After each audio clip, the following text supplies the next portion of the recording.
Hello friends, welcome to my YouTube channel Sadhana science club. आज के इस लेक्चर में हम डिस्कस करने वाले हैं एनिमल डाइवर्सिटी, यानी हम एक नई यूनिट स्टार्ट करने वाले हैं जिसका नाम है एनिमल डाइवर्सिटी। और मैं आपको बता दूं, एनिमल डाइवर्सिटी को हम कह सकते हैं ये एक यूनिवर्सल टॉपिक है। यूनिवर्सल का मतलब ये कि आप कोई भी एग्जाम उठा के देख लो, यहाँ से क्वेश्चन पूछने कंफर्म होते हैं, यानी यहाँ से क्वेश्चन आना ही आना है। ऐसा हो ही नहीं सकता कि यहाँ से क्वेश्चन ना आए।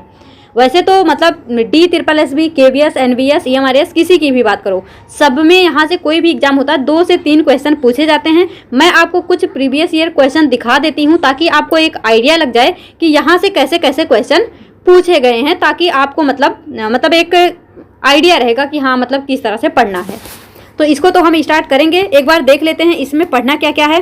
Kingdom protista, amphibia, reptiles, Aves, mammals, phylum Porifera, phylum Cnidaria, phylum Annelida, phylum arthropoda, phylum Mollusca. तो यहाँ पे देखो, ये जिस हिसाब से दिया है हम ऐसे ही यहाँ पे इसको डिस्कस नहीं करेंगे, हम इसको अच्छे से डिस्कस करेंगे अपने हिसाब से। लेकिन हाँ, इसके अंतर्गत जो भी चीज़ें दी हैं हम सब कुछ डिस्कस करेंगे। जैसे यहाँ पे देखो, एम्फीबिया, रेप्टिलिया, एप्स, मैमल पहले ही दे दिया, जो कि वर्टिब्रेट होते हैं। तो हम इनको जो है बाद में डिस्कस करेंगे, पहले इनवर्टिब्रेट को पढ़ेंगे। और देखो यहाँ पे ये जो किंगडम प्रोटिस्टा दिया है, ये हम डिस्कस कर लेंगे अलग से, क्योंकि ये हम पढ़ते हैं बायोलॉजिकल क्लासिफिकेशन के अंतर्गत। तो ये जो है हम डिस्कस कर लेंगे प्रोटिस्टा को एक अलग सेपरेट वीडियो में। और एनिमल डाइवर्सिटी में अभी हम स्टार्ट करेंगे सबसे पहले इनवर्टिब्रेट को पढ़ना। तो एक बार मैं आपको बता देती हूँ, ये है हमारा सिलेबस DSSB TGT साइंस का। और यहाँ पे हम देख लेते हैं कि हमने क्या क्या चीज़ें डिस्कस कर ली हैं। और ये वीडियो आपको NVS, KVS, EMRS सभी के लिए हेल्पफुल होंगे। यानी मैंने आपको बताया ये यूनिवर्सल टॉपिक है जहाँ से क्वेश्चन सभी एग्जाम में पूछे जाते हैं। सबसे पहले हमने यहाँ पे सेरिकल्चर को डिस्कस कर लिया है, इंसेक्ट वेक्टर डिजीज को डिस्कस कर लिया है, फिर हमने यहाँ पे रिप्रोडक्टिव बायोलॉजी भी पूरी तरह से पढ़ ली है। और ये जो रिप्रोडक्टिव बायोलॉजी है, ये भी आपका सभी एग्जाम में, मतलब सभी TGT एग्जाम का कॉमन टॉपिक है। तो इसको भी आप जो है मतलब ये जो वीडियोज आपको मिले हैं, तो क्या कर सकते हैं आप, KVS, NVS किसी भी के लिए भी इसको देख सकते हैं या पढ़ सकते हैं। इम्यूनोलॉजी भी कॉमन टॉपिक है, सब में ही आता है, ये भी हमारा कंप्लीट हो चुका है। और यहाँ पे जो रह रहा है वो है हमारा एक्वेटिक बायोलॉजी, जो कि मैं आपको इसे पढ़ाने वाली नहीं हूँ, इसे आपको खुद से ही करना होगा, कहीं से भी कर लेना, कोई दिक्कत नहीं है, पर मैं आपको एक्वेटिक बायोलॉजी नहीं करवाऊँगी। फिर यहाँ पे देखो, हमने अप्लाइड जूलॉजी में कुछ चीज़ें रह गई हैं जो मैं आपको बहुत जल्द प्रोवाइड कर दूंगी। फिर यहाँ पे हमने जो है फिजियोलॉजी, बायोकेमिस्ट्री में काफ़ी कुछ डिस्कस कर ही लिया है। कुछ चीज़ें मैं आपको बताऊंगी कि कहीं कहीं से आपको इसको करना पड़ेगा, कहीं और से। फिर देखो, कंपैरेटिव एनाटॉमी का मैंने आपको PDF शेयर कर दिया था टेलीग्राम पे, वहाँ से कर लेना। बोन एंड कार्टिलेज हमारा हो चुका है। और आज हम डिस्कस करने वाले हैं एनिमल डाइवर्सिटी। तो चलिए यहाँ पे एक बार हम आपको दिखा देते हैं कि प्रीवियस ईयर में क्या क्या पूछा गया है। हो सकता है ये क्वेश्चन क्लियर ना दिख रहा हो, पर मैं आपको बता दूं, देखो क्वेश्चन ID भी मेंशन है। ये हमारा KVS में पूछा हुआ क्वेश्चन है एनिमल डाइवर्सिटी से। तो क्वेश्चन में पूछा क्या है, among the following the true fish is. आपको इसमें से ट्रू फिश बतानी है, यानी निम्नलिखित में से कौन सी एक यथार्थ मछली है, ट्रू फिश है। Dog fish, jelly fish, silver fish, star fish. तो फिश तो सबके नाम के आगे लगा है, लेकिन हमको देखना है कौन सी ट्रू फिश है, यानी असलियत में कौन फिश है। तो ये क्वेश्चन आपका पूछा गया था। अब आपको इसके जवाब मिलेंगे एनिमल डाइवर्सिटी का लेक्चर अटेंड करते हुए। नेक्स्ट क्वेश्चन देखते हैं। यहाँ भी देखो क्वेश्चन ID मेंशन है। तो ये है हमारा कंसीडर द फॉलोइंग स्टेटमेंट। देखो स्टेटमेंट वाइज क्वेश्चन है, और जहाँ पे इस तरह को मतलब इस तरह से आपको ऑप्शंस दिए गए हैं, A and B only, B and C only, A B D B C D, इस तरह से ऑप्शन दिए हैं। यानी ये एक एनिमल डाइवर्सिटी से अच्छे लेवल का क्वेश्चन बना है। तो यहाँ पे है क्या, apps have feather covered body, 4 limbs are modified as wings and breath through lungs. Apes are warm-blooded, egg laying and have 4 chambered heart. Amphibian fishes and reptiles are oviparous. Most of the mammals are oviparous. तो viviparous। तो इस तरह के statement wise question यहाँ से बने हुए हैं। अब ये क्वेश्चन देखो, ये आपका पूछा हुआ है ये DSSB में ही पूछा हुआ है। तो यहाँ पे क्या है, which of the following are characteristic feature of group Arthropoda, यानी आर्थ्रोपोडा ग्रुप का कौन सा कैरेक्टरिस्टिक फीचर है। जहाँ पे ऑप्शन ए है bilateral symmetry, open circulatory system, फिर यहाँ पे है स्पाइनी स्किन एंड बैकबोन। तो इसमें से आर्थ्रोपोडा में क्या चीज़ें होती हैं क्या नहीं, ये है इसका ऑप्शन। और देखो यहाँ पे नेक्स्ट क्वेश्चन क्या है, which set from the following is odd one on the basis of classification of animal. जहाँ पे frog, toad, salamander, snake, turtle, lizard, frog, lizard, crocodile, butterfly and spider. ये क्वेश्चन भी आपका है एनिमल डाइवर्सिटी से, जो कि DSSB में पूछा हुआ है। फिर आगे देखो यहाँ पे ये नेक्स्ट क्वेश्चन है हमारा स्कॉर्पियन, मतलब एक सेकेंड, ये स्कॉर्पियन नहीं है, यहाँ पे ये मैंने टाइप करवाया था तो ये यहाँ आ गया। यहाँ पे क्वेश्चन है identify the group of animals. आपको इसमें से ग्रुप मतलब आइडेंटिफाई करना है इस बेस पे कि कौन सा एनिमल होगा जिसमें 3 चैम्बर्ड हार्ट हो, रेस्पायर करता हो वो लंग्स के थ्रू, और वहाँ पे क्या हो, एग ले करता हो वाटर में। तो इसमें से पाइसेस होगा, एम्फीबिया होगा, रेप्टिलिया होगा या फिर एप्स होगा। तो ये क्वेश्चन जो है आपके प्रीवियस ईयर में पूछे गए हैं, तो इस तरह से क्वेश्चन बनते हैं। तो चलो अब अपना चैप्टर जो है हम स्टार्ट कर लेते हैं। तो देखो जब हम बात करते हैं एनिमल डाइवर्सिटी की, तो यहाँ पे जो ऑर्गेनिज्म होते हैं, कुछ होते हैं प्रोकैरियोटिक, कुछ होते हैं यूकैरियोटिक। प्रोकैरियोट्स में आते हैं मोनेरा, जहाँ पे बैक्टीरिया के बारे में हम डिटेल से पढ़ते हैं। यूकैरियोट्स में आते हैं protista, fungi, plants and animalia. तो एनिमल डाइवर्सिटी में अभी हम एनिमेलिया को ही डिस्कस करेंगे, बाकी प्रोटिस्टा को अलग से डिस्कस करेंगे। फंजाई भी जो है हम पढ़ते हैं प्लांट किंगडम में, और प्लांट के बारे में तो अलग से मतलब पढ़ते ही हैं। तो प्रोटिस्टा ये सारी चीज़ें भी हम डिस्कस कर लेंगे, मतलब अलग अलग यूनिट या अलग अलग चैप्टर के थ्रू। लेकिन आज का जो हमारा लेक्चर होगा वो बेस्ड होगा एनिमेलिया पे। तो एनिमेलिया, जो एनिमेलिया होता है, मतलब एनिमल डाइवर्सिटी में अगर हम बात करें एनिमेलिया की, तो ये क्या होते हैं, मल्टी सेलुलर होते हैं। कैसे होते हैं, मल्टी सेलुलर होते हैं। देखो मल्टी सेलुलर होते हैं और यूकैरियोटिक होते हैं, और सभी एनिमल्स क्या होते हैं, मल्टी सेलुलर यूकैरियोटिक होते हैं।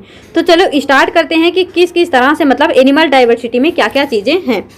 अब देखो क्या होता है, जो एनिमल डाइवर्सिटी में जो भी एनिमल्स हम पढ़ेंगे, तो इसमें से मतलब देखो कुछ ऐसे होते हैं जो मरीन वाटर में रहते हैं, कुछ फ्रेश वाटर में रहते हैं, कुछ टेरेस्ट्रियल यानी कुछ धरती पर रहते हैं, कुछ तालाब, पोखर, इन सब जगहों पे रहते हैं, कुछ जो होते हैं वो समुद्र वगैरह में रहते हैं। तो इस बेस पे जो एनिमल्स होते हैं उनका हैबिटेट अलग अलग तरह का होता है। तो किस तरह से हम एनिमल्स को डिवाइड करते हैं, किस तरह से उनको क्लासीफाई करते हैं, ये सारी चीज़ें हम पढ़ने वाले हैं। तो हैबिटेट के बेस पे हम उनको क्लासीफाई कर सकते हैं, यानी कुछ होते हैं जो मरीन होते हैं यानी समुद्र वगैरह में रहते हैं, कुछ फ्रेश वाटर होते हैं यानी जो तालाब वगैरह में रहते हैं, कुछ टेरेस्ट्रियल होते हैं जो कि ज़मीन पर रहते हैं। अब यहाँ पे देखो अगर हम बात करें हैबिट की, यानी कुछ एनिमल्स जो होते हैं वो कैसे होते हैं, सॉलिटरी होते हैं यानी अकेले ही रहते हैं, कुछ कॉलोनियल होते हैं यानी साथ में रहते हैं झुंड बना के, और कुछ ग्रिगेरियस होते हैं। जैसे देखो मान लो कोई ऑर्गेनिज्म है, सिंगल है, ऐसे ही है, तो उसे हम बोलेंगे ये कैसा है, सॉलिटरी है। और कॉलोनियल मतलब इस तरह से उसमें क्या है, कॉलोनी है, क्या है, कॉलोनी है, कॉलोनी है। ग्रिगेरियस में बात करें तो वो भी इस तरह से जो है रहते हैं, झुंड में ही रहते हैं। अब आप देखेंगे ग्रिगेरियस और कॉलोनियल में फ़र्क क्या है।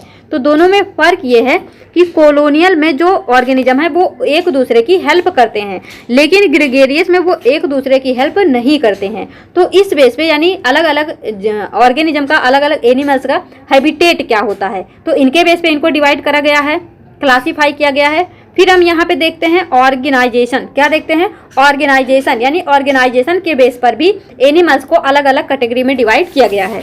तो ऑर्गेनाइजेशन की बात करें तो कुछ जो होते हैं वो कुछ में जो है सेलुलर लेवल ऑर्गेनाइजेशन होता है, कुछ में टिश्यू लेवल ऑर्गेनाइजेशन होता है, और कुछ में ऑर्गन सिस्टम लेवल ऑर्गेनाइजेशन होता है। तो यहाँ से क्वेश्चन जो पूछ सकते हैं वो पूछ सकते हैं कि मतलब पोरीफेरा में किस तरह का लेवल ऑफ ऑर्गेनाइजेशन होता है। तो याद रखना सेलुलर ऑर्गेनाइजेशन होता है हमारा पोरीफेरा में, टिश्यू लेवल ऑर्गेनाइजेशन होता है सीलेंट्रेटा एंड टीनोफोरा में, organ system level of organisation होता है यहाँ पे platyhelminthes, aschelminthes, annelida, arthropoda, mollusca, echinodermata, hemichordata and chordata. तो इन सब में होता है ऑर्गन सिस्टम। अब देखो जो एनिमल डाइवर्सिटी चैप्टर है वैसे तो ये बहुत इजी है, मतलब सब कुछ इजीली समझ आता है, पर मुश्किल ये होता है कि ये याद कैसे हो। तो सबसे पहले आप एक काम करना, ये सीक्वेंस याद कर लेना। क्या याद रखोगे? ये सीक्वेंस याद रखोगे कि मतलब इनका सीक्वेंस क्या है। तो सबसे पहले जो आता है वो है हमारा पोरीफेरा, सीलेंट्रेटा, उसके बाद टीनोफोरा, फिर प्लेटीहेल्मिन्स, फिर एस्केल्मिन्स, फिर एनिलिडा, फिर आर्थ्रोपोडा, फिर मोलस्का, फिर इकाइनोडर्मेटा, फिर हेमिकार्डेटा एंड देन कॉर्डेटा। तो ये सीक्वेंस आपको याद होना चाहिए। तो देखो पोरीफेरा को हम पी से दिखा रहे हैं, सीलेंट्रेटा को सी से, फिर सी से, तो P C C, P C C, P A, P C C, पा मी एच सी, देखो एम ई मी एच सी, इस तरह से आप इसको याद कर लेना। पी सी सी, पी आ यानी ए, मी यानी एम ई मी एच सी। तो इस तरह से ये सीक्वेंस आपको अच्छी तरह से याद होना चाहिए। याद करने का अच्छा तरीका है पेन पेपर उठाओ और लिखना स्टार्ट करो जब तक ये अच्छी तरह से आपको याद ना हो जाए, प्रैक्टिस करो मतलब। तो अब यहाँ पे देखो हमने क्या देखा, सेलुलर लेवल ऑर्गेनाइजेशन होता है पोरीफेरा में, सीलेंट्रेटा और टीनोफोरा में होता है टिश्यू लेवल ऑर्गेनाइजेशन। इसके अलावा जितने भी बच गए उनमें क्या होता है, ऑर्गन सिस्टम लेवल ऑर्गेनाइजेशन। अभी जो मैंने आपको ये सीक्वेंस याद करने को बोला, आप इसका इम्पॉर्टेंस तब समझ पाएंगे जब अभी हम चैप्टर में आगे बढ़ेंगे। अब यहाँ पे देखो, एक तो हमने जो है हैबिटेट के बेस पे, एक सेकेंड, हमने क्या किया, सबसे पहले हैबिटेट के बेस पे एनिमल को क्लासीफाई कर सकते हैं, यानी मैरीन है कि फ्रेश वाटर है या फिर टेरेस्ट्रियल है। फिर हमने देखा हैबिटेट के बेस पे इसको डिवाइड कर सकते हैं, सोलिटरी है, कॉलोनियल है या फिर ग्रेगेरियस है। फिर देखा हमने ऑर्गेनाइजेशन के बेस पे, यानी उनमें सेलुलर लेवल ऑफ ऑर्गेनाइजेशन है या फिर टिश्यू लेवल ऑफ ऑर्गेनाइजेशन है या फिर organ system level of organization है। इस बेस पे क्या करते हैं, इनको हम डिवाइड करते हैं। फिर यहाँ पे देखो सिमेट्री, यानी किस एनिमल में क्या सिमेट्री है, इस बेस पर भी हम एनिमल को क्या करते हैं, डिवाइड करते हैं। तो देखो कुछ जो एनिमल होते हैं वो एसिमेट्रिकल होते हैं, कुछ जो होते हैं वो सिमेट्रिकल होते हैं। सिमेट्री मतलब क्या होती है, जिनमें मतलब कुछ सिमेट्री मिले। एसिमेट्रिकल यानी कोई शेप हो ही ना, कुछ भी। तो एसिमेट्रिकल में आता है हमारा पोरीफेरा और सिमेट्रिकल में आता है देखो सिमेट्रिकल में क्या होता है, सिमेट्रिकल में भी दो तरह का हो सकता है, या तो रेडियल सिमेट्री होगी या फिर बाईलेटरल सिमेट्री होगी। क्या होगी, या तो रेडियल सिमेट्री होगी या फिर बाईलेटरल सिमेट्री होगी। तो हमने आपको बताया एसिमेट्रिकल सिमेट्री किसमें होती है, पोरीफेरा में। रेडियल सिमेट्री किसमें होती है, टीनोफोरा एंड सीलेंट्रेटा में। किसमें होती है, सीलेंट्रेटा एंड टीनोफोरा में। उसके बाद के जितने भी बचेंगे वो सब क्या हो जाएंगे, बाईलेटरल सिमेट्री। उसमें क्या होगी, बाईलेटरल सिमेट्री। यहाँ पे एक एक्सेप्शन है, वो हम बाद में डिस्कस कर लेंगे। तो देखो ये मतलब जो अभी हमने सीक्वेंस याद करा, तो हम क्या देख रहे हैं, जो पोरीफेरा है ये क्या होता है, एसिमेट्रिकल। सीलेंट्रेटा, टीनोफोरा क्या होते हैं, रेडियल सिमेट्री। बाकी जो बच गए वो क्या हो गए हमारे, बाईलेटरल सिमेट्री। और यही अभी हमने क्या देखा था, इसमें होता है सेलुलर लेवल ऑफ ऑर्गेनाइजेशन, इन दोनों में होता है टिश्यू लेवल और इसमें होता है ऑर्गन सिस्टम लेवल। और अभी हमने क्या देखा, इसमें होती है एसिमेट्रिकल, इसमें होता है रेडियल सिमेट्री, इसमें होता है बाईलेटरल सिमेट्री। तो इस तरह से मतलब आसानी हो जाती है याद करने में। अब देखो बात करते हैं जर्म लेयर की। क्या बात करते हैं, जर्म लेयर की। यानी कुछ जो और एनिमल्स होते हैं वो डिप्लोब्लास्टिक होते हैं और कुछ जो होते हैं वो ट्रिप्लोब्लास्टिक होते हैं। क्या होते हैं, कुछ जो होते हैं वो डिप्लोब्लास्टिक होते हैं, कुछ जो होते हैं वो क्या होते हैं, ट्रिप्लोब्लास्टिक होते हैं। तो डिप्लोब्लास्टिक में क्या होता है, देखो डिप्लो यानी दो, डाई दो। तो डिप्लोब्लास्टिक में 2 जर्म लेयर होता है, ट्रिप्लोब्लास्टिक में 3 जर्म लेयर होता है। डिप्लोब्लास्टिक में 2 जर्म लेयर कौन कौन से होते हैं, इक्टोडर्म एंड इंडोडर्म। और ट्रिप्लोब्लास्टिक में 3 जर्म लेयर कौन कौन से होते हैं, इक्टोडर्म, मीजोडर्म एंड इंडोडर्म। तो अब यहाँ पे देखो इस तरह से दोनों पे क्या है, इक्टोडर्म, डिप्लो और टिप्लो दोनों में क्या है, इक्टोडर्म, और क्या है दोनों में, इंडोडर्म। लेकिन जो ट्रिप्लोब्लास्टिक है यहाँ पे एक और एक्स्ट्रा लेयर है जो कि है हमारा मीजोडर्म। क्या है, मीजोडर्म। जैसे यहाँ पे देखो इस तरह से अच्छे से ये इसका अरेंजमेंट है, इस तरह से ये अच्छे से अरेंज्ड हैं। लेकिन डिप्लोब्लास्टिक में क्या होता है, एक देखो इस तरह से मतलब ये रहते हैं अनडिफरेंशिएटेड पैरेनकाइमेटस सेल होता है जिसको हम बोलते हैं मीजोग्लिया। क्या बोलते हैं? मीजोग्लिया। तो मीजोडर्म प्रेजेंट होता है ट्रिप्लोब्लास्टिक में, मीजोग्लिया प्रेजेंट होता है डिप्लोब्लास्टिक में। मीजोग्लिया डिप्लोब्लास्टिक में, मीजोडर्म ट्रिप्लोब्लास्टिक में। तो इसको आप जो है याद रखेंगे। अब देखो पीसीसी यानी हमारा पोरीफेरा सिलेंट्रेटा टीनोफोरा, पीसीसी में क्या होता है? डिप्लोब्लास्टिक। इसके अलावा जो भी बच गए वो सब किस में आ जाएंगे? ट्रिप्लोब्लास्टिक में। तो ये फायदा है उस सीक्वेंस को याद रखने का। तो सबसे पहले पीसीसी ये कैसे होते हैं? डिप्लोब्लास्टिक होते हैं। इसके अलावा सभी में क्या होता है? मतलब सभी क्या होते हैं? ट्रिप्लोब्लास्टिक होते हैं। अब बात करते हैं सीलोम की। सीलोम क्या होता है? Cavity lined by mesoderm. Cavity lined by mesoderm मतलब एक कैविटी जो कि मीजोडर्म से क्या होती है? लाइंड होती है। वो क्या होती है? हमारी सीलोम। क्या होती है? सीलोम। तो अब यहाँ पे देखो, अगर मतलब देखो सीलोम अब्सेंट भी हो सकता है, प्रेजेंट भी हो सकता है। अगर सीलोम अब्सेंट है तो उस एनिमल्स को हम बोलेंगे वो कैसा है? एसीलोमेट। अगर सीलोम प्रेजेंट है यानी वो कैसा है? सीलोमेट। कैसा है? सीलोमेट। और कुछ जो होते हैं जहाँ पे पैचेज के रूप में मीजोडर्म होता है जिसको हम बोलते हैं स्यूडोसीलोम। तो आपसे पूछा जाता है कौन से एसीलोमेट है, कौन से स्यूडोसीलोम है, कौन से सीलोमेट है। तो यहाँ से क्वेश्चन ऐसे बन सकता है। तो अब देखो हमने क्या देखा? कैविटी लाइंड बाई मीजोडर्म यानी जहाँ पे कैविटी बने किससे? मीजोडर्म से मिलके। तो यहाँ पे क्या है? मीजोडर्म पूरी तरह से भरा हुआ है यानी कोई कैविटी नहीं बन रही है। यहाँ पे क्या है? सीलोम अब्सेंट है।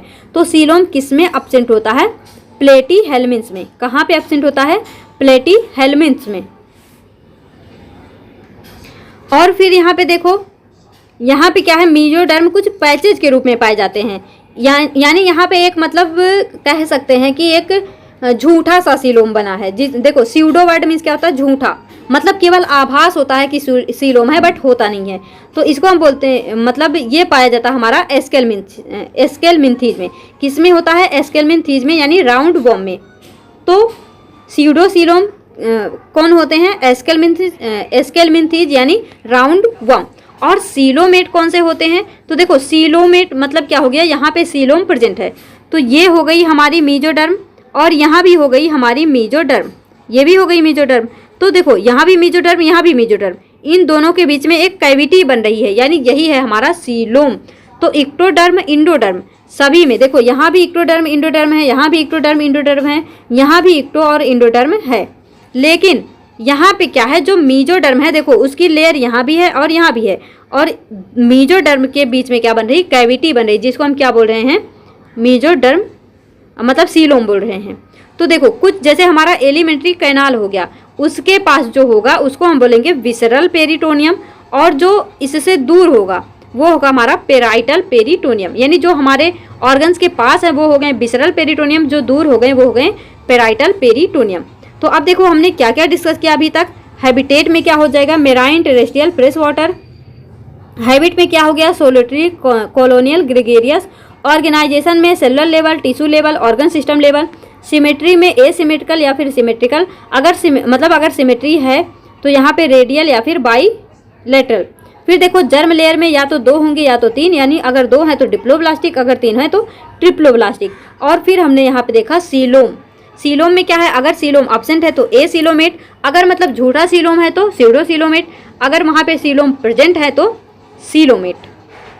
अब देखो जो ट्रू सीलोम है उसको हम क्या बोलते हैं? You coelom. क्या बोलते हैं? You coelom. तो यहाँ पे क्या होता है? जो यू सीलोम है वहाँ पे एक होता है साइजोसीलोम, एक होता है इंटेरोसीलोम। क्या होता है? साइजोसीलोम, एक होता है इंटेरोसीलोम।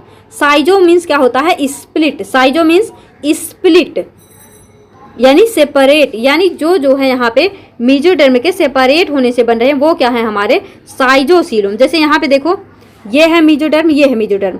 जब ये इस तरह से आगे बढ़ रहे हैं, इस तरह से आगे बढ़ रहे हैं, तो ये देखो क्या हो रहा है यहाँ पे, ऐसे दोनों मतलब आगे बढ़ते बढ़ते मिल जा रहे हैं इस तरह से, और ये यहाँ पे कनेक्ट हो रहे हैं आपस में, जिसको हम बोलते हैं मीजेंट्री। क्या बोलते हैं? मीसेंट्री, मीजेंट्री या मीसेंट्री। ये क्या है? Double layer of peritoneum connecting body wall and internal organ, जो कि हमारे इंटरनल ऑर्गन्स और बॉडी वॉल को कनेक्ट करने का काम करती हैं, वो क्या है, मेसेंट्री। यानी जो स्प्लिट होने से बन रही है वो क्या है, हमारी साइटोसिलोम और इंटेरोसिलोम में क्या है, जैसे देखो ये है इसका इंटरनल लेयर यानी इंडोडर्म। तो इंडोडर्म में ही यहाँ पे कुछ कुछ मीजोडर्म प्रेजेंट होते हैं, जो कि बाद में इस तरह से एक फूला हुआ स्ट्रक्चर बना लेते हैं और लास्ट में फिर यहाँ पे एक इसी तरह का अपीयरेंस आता है, यानी फिर से यहाँ पे क्या फॉर्म होती है, मेसेंट्री। क्या बनती है, मेसेंट्री। तो जो हमारे ऑर्गन्स के पास में है वो विसरल पेरिटोनियम, जो दूर है वो पेराइटल, सॉरी जो पास है वो, हाँ जो पास है वो विसरल, जो दूर है वो पेराइटल पेरिटोनियम, और ये है हमारी मेसेंट्री। तो अब देखो पीसीसी, यहाँ पे क्या है, ये डिप्लोब्लास्टिक होते हैं। तो डिप्लोब्लास्टिक में मीजोडर्म होता नहीं है। तो हमने क्या देखो, सीलोम, यानी सीलोम किस में होगा, मीजोडर्म लाइंड कैविटी होती है सीलोम। तो डिप्लोब्लास्टिक में मीजोडर्म का सवाल ही नहीं उठता है, यानी यहाँ पर तो सीलोम होगा नहीं। और फिर हमने देखा जो प्लेटी हेलमिन्स होते हैं वो क्या होते हैं, यहाँ पर भी क्या होता है, सीलोम अब्सेंट होता है। एस्केलमिन्थीज में क्या होता है, स्यूडोसीलोम होता है। और एएम आम में क्या है हमारा, साइजोसीलोम। और ये ईएचसी, जैसे यहाँ पे देखो इसको कैसे आप याद रखोगे, साइजोसीलोम में क्या है, आम एएम, और इंटेरोसीलोम में क्या है, ईएचसी। जैसे अगर आपको ये सीक्वेंस याद होगा जो मैंने आपको बताया था, पीसीसी पीएएए मी एचसी, तो पीसीसी डिप्लोब्लास्टिक है, यानी यहाँ पे कोई सीलोम होगा ही नहीं। ये है हमारा प्लेटी हेलमिन्स, यहाँ पे कोई सीलोम नहीं होता। एस्केलमिन्थीज में क्या होता है, स्यूडोसीलोम होता है। एएम में क्या होता है, साइजोसीलोम होता है। और ईएचसी में हमारा हो गया यहाँ पे इंटेरोसीलोम। अब देखो यहाँ पे बात करते हैं डाइजेशन और एलिमेंट्री कैनाल, इन सब चीज़ों के बारे में। अब देखो कुछ ऐसे ऑर्गेनिज्म होंगे, कुछ ऐसे एनिमल्स होंगे जिनमें इंट्रासेलुलर डाइजेशन होता है, कुछ ऐसे एनिमल्स होंगे जिनमें एक्स्ट्रा सेलुलर डाइजेशन होता है। तो इंट्रासेलुलर डाइजेशन में क्या होता है, एक्स्ट्रा सेलुलर डाइजेशन में क्या होता है। जैसे यहाँ पे देखो ये फूड है, फूड को अंदर लिया गया, फूड को इंगल्फ किया गया और फिर यहाँ पे डाइजेशन हुआ, तो ये है हमारा मतलब इंट्रासेलुलर डाइजेशन, और ये पाया जाता है पोरीफेरा में। अगर बात करें एक्स्ट्रा सेलुलर डाइजेशन की, तो यहाँ पे क्या है, फूड बाहर है, फूड बाहर है, तो यहाँ पे मतलब जो भी मतलब एनिमल्स है वो एंजाइम को रिलीज करेगा, इस फूड को डाइजेस्ट करेगा, फिर अंदर लेगा। वैसे तो ये रेयरली ही किसी एनिमल्स में पाए जाते हैं, पर आप याद रखना इंट्रासेलुलर डाइजेशन में क्या है, फूड को अंदर लिया जाएगा फिर उसका डाइजेशन होगा, और एक्स्ट्रा सेलुलर में क्या है, फूड को बाहर ही एंजाइम के हेल्प से डाइजेस्ट कर दिया जाएगा फिर बॉडी में लिया जाएगा। जो एक्स्ट्रा सेलुलर डाइजेशन है वो रेयरली ही पाया जाता है, लेकिन जो सीलेंट्रेट होते हैं यहाँ पे एक्स्ट्रा सेलुलर और इंट्रासेलुलर दोनों तरह का डाइजेशन प्रेजेंट होता है। अभी हमने यहाँ पे फाइलम स्टार्ट नहीं किए हैं, किस बेस पे हम एनिमल्स को डिवाइड करते हैं ये सारी चीज़ें अभी हम डिस्कस कर रहे हैं। अब जब आप देखो, जब फाइलम डिस्कस करेंगे तो वहाँ पे आएगा मतलब पोरीफेरा होता है वो इंट्रासेलुलर डाइजेशन करते हैं, तब वहाँ पे आपको ये सारी चीज़ें बस पढ़नी होंगी, समझनी नहीं होंगी। अब देखो बात करें एलिमेंट्री कैनाल की, तो कुछ एनिमल्स होंगे जिनमें एलिमेंट्री कैनाल मतलब इनकम्प्लीट होगा, कुछ में कंप्लीट होगा। तो इनकम्प्लीट एलिमेंट्री कैनाल का मतलब ये होता है, जैसे मान लो यहाँ पे एक ओपनिंग है, यहाँ पे एक ओपनिंग है, इसी के थ्रू चीज़ें आएंगी, मतलब इसी के थ्रू डाइजेशन, रेस्पिरेशन, ये सारी चीज़ें होंगी, और इसी के थ्रू क्या होंगी, जो वेस्ट मटेरियल है वो बाहर जाएगा। यानी डाइजेशन के लिए या फिर एक्सक्रीशन के लिए, दोनों ही मतलब अंदर आने के लिए या बॉडी से बाहर जाने के लिए एक ही ओपनिंग है, तो वो वहाँ पे होगा हमारा इनकम्प्लीट एलिमेंट्री कैनाल। लेकिन अगर यहाँ पे दो हैं, जैसे माउथ अलग है, एनस अलग है, तो ये होगा हमारा कंप्लीट एलिमेंट्री कैनाल। अब देखो रेस्पिरेशन की बात करें, तो रेस्पिरेशन चैप्टर में हमने काफ़ी कुछ डिस्कस कर ही लिया है। तो देखो यहाँ पे क्या होता है, रेस्पिरेशन में दो तरह का रेस्पिरेशन होता है, एक होता है हमारा एनारोबिक, एक होता है एरोबिक। तो एनारोबिक रेस्पिरेशन किस में होता है, जो इंडो पैरासाइट होते हैं। क्या होते हैं, जो इंडो पैरासाइट होते हैं, जैसे कि हमारा लिवर फ्लूक हो गया, टेप वॉर्म हो गया, ये सब क्या होते हैं, इंडो पैरासाइट। तो जो इंडो पैरासाइट होते हैं उनमें एनारोबिक रेस्पिरेशन होता है। एरोबिक रेस्पिरेशन में क्या क्या हो सकता है, क्यूटेनियस रेस्पिरेशन यानी बॉडी सरफेस के थ्रू रेस्पिरेशन होगा, ट्रैकियल रेस्पिरेशन यानी एयर ट्यूब के थ्रू होगा, जैसे कि इंसेक्ट में, ब्रैकियल रेस्पिरेशन यानी गिल्स के थ्रू यानी कि फिश में, पल्मोनरी रेस्पिरेशन यानी लंग्स के थ्रू जब रेस्पिरेशन होगा तो ये हो गया हमारा एरोबिक रेस्पिरेशन। यानी एनारोबिक किस में होगा, इंडोपैरासाइट में, और एरोबिक जो है वो अलग अलग तरह से होता है, जो कि हमने रेस्पिरेशन में अच्छी तरह से डिस्कस कर लिया है। अब यहाँ पे देखो सर्कुलेशन की बात करें तो क्या होता है, कुछ ऐसे एनिमल्स होंगे जहाँ पे पैरेनकाइमल टिश्यू के थ्रू जो है सर्कुलेशन होगा, और पैरेनकाइमल टिश्यू के थ्रू जो सर्कुलेशन है वो होता है प्लेटीहेल्मिस में। तो यहाँ पे देखो P फॉर पैरेनकाइमल, P फॉर प्लेटी। तो पैरेनकाइमल टिश्यू किस में होता है, मतलब इसके थ्रू कहाँ पे सर्कुलेशन होता है, प्लेटीहेल्मिस में। जैसे ये अलग अलग टिश्यू हैं इस तरह से, तो इस तरह से मतलब यहाँ पे एक दूसरे में ऐसे डाइजेशन जो है वो होता रहता है। फिर देखो बॉडी कैविटी, यहाँ पे क्या है, ये है माउथ, ये है एनस और ये है बॉडी कैविटी। तो बॉडी कैविटी के थ्रू जब सर्कुलेशन होता है ये किस में होता है, एस्केल मिन्थीज में। ब्लड वेस्कुलर सिस्टम यानी जहाँ पे ब्लड वेसल्स प्रेजेंट होंगे, तो ये मतलब कुछ सर्कुलेशन के टाइप्स अलग अलग तरह से हो सकते हैं, मतलब किस में क्या किस तरह से सर्कुलेशन होगा। तो ये हमने जो है देखो सर्कुलेशन में अच्छी तरह से डिस्कस कर लिया है इसको भी, कि मतलब कौन से ऑर्गेनिज्म किस तरह से सर्कुलेशन करते हैं। फिर देखो ब्लड वेस्कुलर सिस्टम की बात करें तो जहाँ पे ब्लड वेसल्स प्रेजेंट है, तो ब्लड वेसल्स प्रेजेंट है इस बेस पे भी एक होता है ओपन ब्लड वेस्कुलर सिस्टम, एक होगा क्लोज, यानी ओपन सर्कुलेशन और क्लोज सर्कुलेशन। ओपन सर्कुलेशन जो होता है ये होता है ऑर्थ्रोपोडा एंड मोलस्का में, और क्लोज वेस्कुलर सिस्टम जो मतलब क्लोज सर्कुलेशन होता है वो एनेलिडा एंड कॉर्डेटा में। तो अब यहाँ पे देखो ओपन में क्या होता है, डायरेक्ट यहाँ पे फ्लूइड आपस मिलते हैं जिसको हम बोलते हैं हीमोसिलोमिक फ्लूइड, और ये कैसा होता है, स्लो होता है। क्लोज में क्या होता है, यहाँ पे वेसल्स प्रेजेंट होते हैं, तो ये इस तरह से मतलब फास्ट होता है। फिर देखो बात करें एक्सक्रीशन की, तो ये भी हमने एक्सक्रीशन में डिस्कस कर लिया है। कुछ एनिमल्स होते हैं अमोनोटेलिक, कुछ यूरियोटेलिक, कुछ यूरिकोटेलिक। तो यूरिकोटेलिक, अमोनोटेलिक, यूरियोटेलिक, तो कौन से ऑर्गेनिज्म क्या एक्सक्रीटरी प्रोडक्ट एक्सक्रीट करेंगे, इस बेस पे इनको हम क्या करते हैं, क्लासीफाई करते हैं। तो अमोनोटेलिक में क्या क्या हो गया, AIB यानी एक्वाटिक एम्फीबियन, एक्वाटिक इंसेक्ट और बोनी फिश। यूरिकोटेलिक में क्या हो गया, reptiles, bird, insect and land snail. Ureotelic में क्या हो गया, मैराइन फिश, मैमल्स और टेरेस्ट्रियल एम्फीबियन। तो यहाँ पे ये सारी चीज़ें हो गई हमारी कि कौन से एनिमल्स में क्या चीज़ें एक्सक्रीट होती हैं।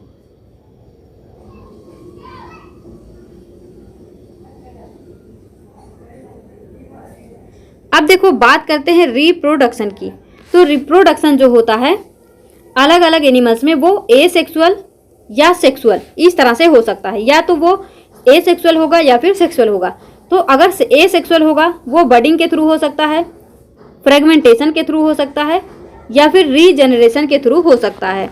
तो ये बडिंग क्या है, फ्रेगमेंटेशन क्या है, रीजनरेशन क्या है, ये सारी चीज़ें अभी आगे डिस्कस करेंगे। जैसे मान लो हाइड्रा है, क्या है, इस तरह से ये हाइड्रा है। तो हाइड्रा में क्या होता है, ये बडिंग है मतलब बड है।